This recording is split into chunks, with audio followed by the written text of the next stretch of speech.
Assalamualaikum warahmatullahi wabarakatuh. Hari ini kami akan membentangkan laporan kajian kami yang bertajuk Analisis Bahasa Rojak dalam Perkongsian di laman blog Diary Seorang Hamba. Sebelum itu, saya akan memperkenalkan ahli kumpulan kami. Pembentang pertama, saya sendiri, Nik Arisa Fazlin binti Nik Luqman. Seterusnya, Nur Syahira Syazwani binti Mustafa Kamal, diikuti oleh Nur Alisa binti Abdul Latif dan Nur Amalia binti Abdul Razak. Dan pembentang terakhir kami ialah Siti Aisyah Amani binti Najib Muddin. Menurut Abdullah Hassan, bahasa ialah satu sistem bunyi ucapan arbitrari dan melalui inilah manusia boleh berkomunikasi.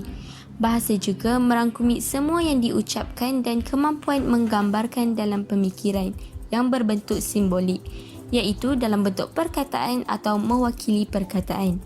Dengan menggunakan bahasa, komunikasi dapat berlaku dengan lancar di mana pembentukan, penyampaian dan penerimaan serta pengolahan pesan yang terjadi di antara seseorang atau lebih dengan tujuan tertentu. Ketika ini, kedudukan bahasa Melayu telah mengalami pembangunan pesat dari segi perubahan bahasa. Perubahan bahasa dari satu peringkat ke peringkat dalam perlembangan sejarahnya sekaligus akan memberi kesan kepada sistem tulisan atau ucaran, sistem tata bahasa dan juga perbendaharaan kata. Perkembangan teknologi yang pesat kini telah mewujudkan pelbagai variasi bahasa seperti bahasa rojak. Ia telah dikesan seawal Kesultanan Melayu Melaka apabila perdagangan antarabangsa ditubuhkan oleh para mesuara pada tahun 1402 di Melaka. Bahasa rojak juga turut dikenali sebagai percampuran kod. Percampuran kod terhasil daripada pertembungan lebih daripada dua kod linguistik. Dalam pertembungan ini, bahasa natif berperanan sebagai penyerap manakala kod-kod yang telah dicampurkan itu mestilah wujud dalam satu-satu klausa atau ayat yang sama dalam sesuatu ujaran. Kebiasaannya, ia berlaku apabila seseorang itu menukar bahasanya secara berganti-ganti untuk satu topik perbincangan yang sama.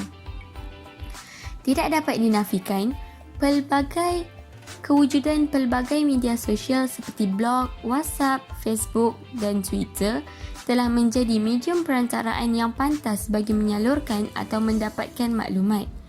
Namun, penggunaan bahasa rojak yang berleluasa di dalam media sosial telah mengganggu-gugat kualiti bahasa Melayu. Dan kami mengambil kesempatan ini bagi mengkaji penggunaan bahasa rojak dalam sebuah laman blog Diary Seorang Hamba. Kajian yang dijalankan ini adalah untuk mencapai dua tujuan, iaitu mengenal pasti kesalahan penggunaan bahasa rojak dalam perkongsian laman blog Diary Seorang Hamba dan mengenal pasti faktor-faktor yang menyebabkan penggunaan bahasa rojak dalam laman blog Diary Seorang Hamba. Baiklah, bagi meneruskan perbentangan, saya mempersilakan sahabat saya Syahira. Terima kasih Saudari Arisa atas perbentangan sebentar tadi. Saya Nur Syahira Syazwani akan meneruskan perbentangan dengan menerangkan mengenai kepentingan kajian. Ekoran penggunaan media sosial yang semakin hari semakin meningkat dan menjadi platform yang penting dalam kalangan masyarakat termasuklah golongan pelajar.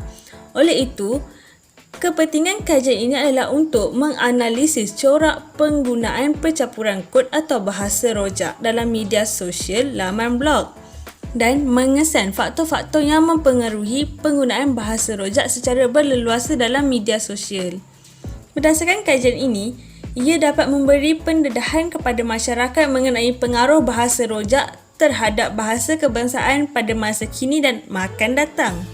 Di samping itu, ekoran kekurangan kajian yang berasaskan penggunaan bahasa rojak di media sosial terutamanya laman blog, pekaji mengharapkan kajian ini dapat memantapkan lagi kajian yang sudah tersedia ada dan menjadi kajian asas atau sumber kajian bagi pekaji-pekaji yang lain yang berminat untuk mengkaji tentang persoalan percampuran kod atau persoalan yang berkaitan dengan bahasa yang sering digunakan dalam berinteraksi di media sosial. Seterusnya, batasan kajian. Terdapat beberapa batasan atau limitasi dalam kajian ini. Kajian ini dibataskan kepada penggunaan bahasa rojak dalam media sosial dan diskopkan pada laman blog Diary Seorang Hamba sahaja bagi tujuan memudahkan pekaji mendapatkan dan mengumpulkan data yang diperlukan bagi melaksanakan kajian yang telah dirancang. Segala proses penganalisasian data dan hasil kajian adalah berdasarkan kepada kajian yang dibuat pada laman blog tersebut. Baiklah, untuk pembentangan yang seterusnya, saya serahkan kepada Nur Alisa. Terima kasih kepada saudari Syahira Syazwani atas pembentangan itu sebentar tadi. Baiklah, sekarang kita masuk kepada dapatan kajian. Dapatan kajian 5.1 adalah mengenal pasti kesalahan penggunaan bahasa rojak dalam perkongsian laman blog Diari Seorang Hamba.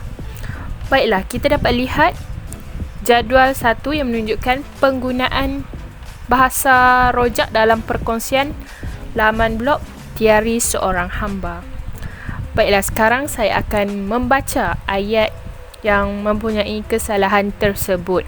Ayat pertama ialah kadang-kadang ubat-ubat yang diprescribe dari certain klinik tidak sesuai. Yang kedua, kata nak cek je. Ayat ketiga, pilih tarikh next appointment.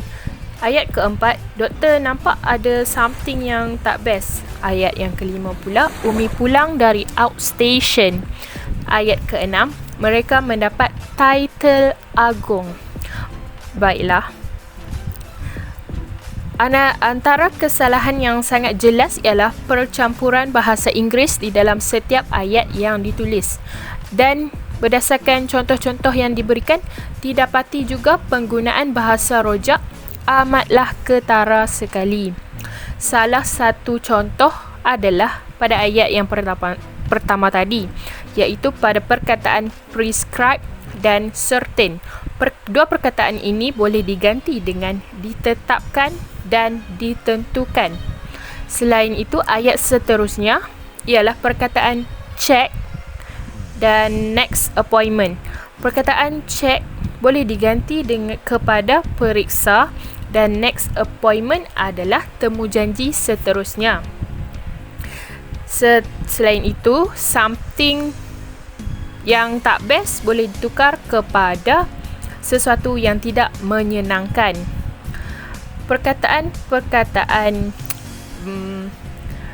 bahasa Melayu ini nampak mudah, namun penggunaan perkataan-perkataan sebegini adalah sangat sikit kerana penulis lebih selesa kepada percampuran bahasa. Contoh selanjutnya adalah untuk follow up.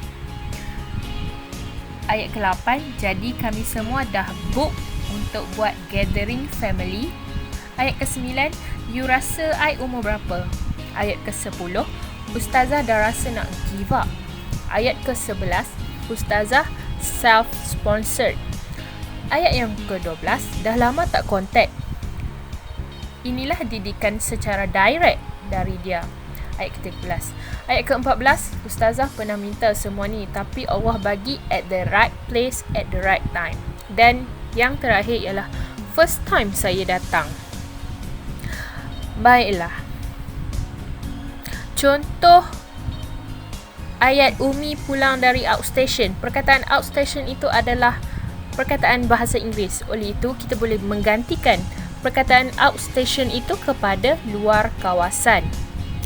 Title agung juga boleh diganti dengan gelaran. Follow up,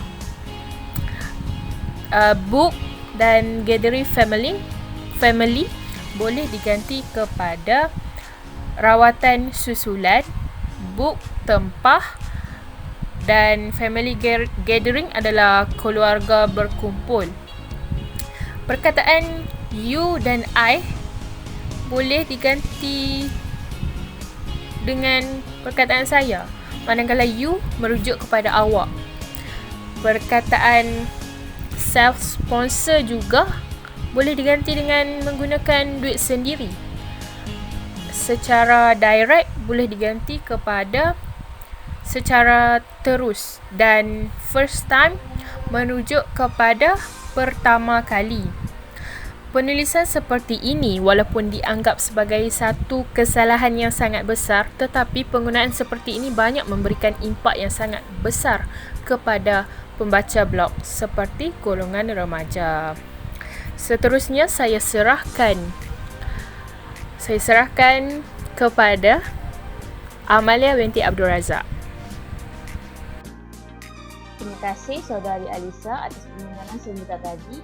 Baiklah, kita teruskan kepada dapatan kajian bagi objektif yang kedua, iaitu faktor-faktor yang menyebabkan penggunaan bahasa rojak dalam laman blog diary seorang hamba.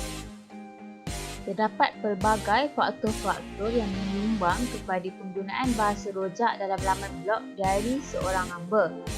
Antaranya termasuklah sikap dan persepsi penutur. Menurut Thomas dan Waring 2007, pencampuran kod terjadi disebabkan sikap dan persepsi penutur terhadap sesuatu bahasa yang digunakan. Sesetengah individu berpendapat bahawa sesuatu varian bahasa itu lebih elegan, ekspresif, musikal, sopan atau menyenangkan. Maka penggunaan pencampuran kod sepanjang penulisan laman blog boleh dikaitkan dengan sikap ingin menggunakan bahasa yang elegan bagi menggambarkan status dan latar belakang sosial yang tinggi. Terusnya, faktor status sosial. Holmes pada tahun 2008 telah menyatakan bahawa pemilihan bahasa yang digunakan dalam penuturan dan penulisan bergantung kepada faktor sosial seperti dengan siapa seseorang itu bertutur, konteks perbualan, fungsi dan topik perbualan. K. Kantimati pada tahun 2007 menyatakan bahawa penggunaan pencampuran kod mampu menunjukkan prestij, latar belakang serta taraf pendidikan, ekonomi dan sosial penutur. Namun sebagai penulis blog ataupun blogger yang profesional, beliau tidak semestinya perlu menggunakan pencampuran kod secara berleluasa. Sebagai rakyat Malaysia, penulis sepatutnya menggunakan bahasa Melayu yang lebih tepat dari segi tata bahasa supaya bahasa Melayu yang termaktub sebagai bahasa rasmi dalam Perkara 152 Perlembagaan Malaysia akan tetap terpelihara. Seterusnya, pencampuran kod lazimnya turut berlaku secara spontan atas sebab untuk menarik perhatian dan reaksi pembaca. Baker pada tahun 2006 yang mengkaji fenomena pencampuran kod dalam bilik darjah menyatakan bahawa pencampuran kod berlaku disebabkan oleh beberapa faktor. Antaranya termasuklah untuk menggantikan kata disebabkan perkataan yang tidak diketahui, mengatasi masalah kekurangan istilah, untuk mendapatkan perhatian pendengar, untuk mengalih perhatian pendengar dan sebagainya. Tetapi dalam konteks penulisan laman blog diari seorang hamba, penulis sering mencampur adukkan istilah bahasa Inggeris ketika menulis perkongsian untuk menarik perhatian dan reaksi pembaca yang mengikuti perkongsian beliau dalam laman blog tersebut. Jika cara penulisan beliau mendapat sambutan dan reaksi yang baik, laman blog tersebut akan mendapat perhatian yang lebih lagi dan secara tidak langsung dapat memikat golongan pembaca yang lebih muda ataupun umur yang pelbagai. Itu sahaja daripada saya serahkan kepada rakan saya yang seterusnya. Terima kasih diucapkan kepada rakan-rakan pembentang. Saya Siti Aisyah Amani binti Najimuddin akan merumuskan hasil perbincangan kami ini. Hasil kajian mendapati terdapat banyak kesalahan penggunaan bahasa rojak atau lebih dikenali sebagai pencampuran kod dalam penulisan blog diari seorang hamba. Dapatan kajian ini mendapati bahawa penggunaan pencampuran kod bahasa ini turut dipengaruhi oleh faktor sosial penulis.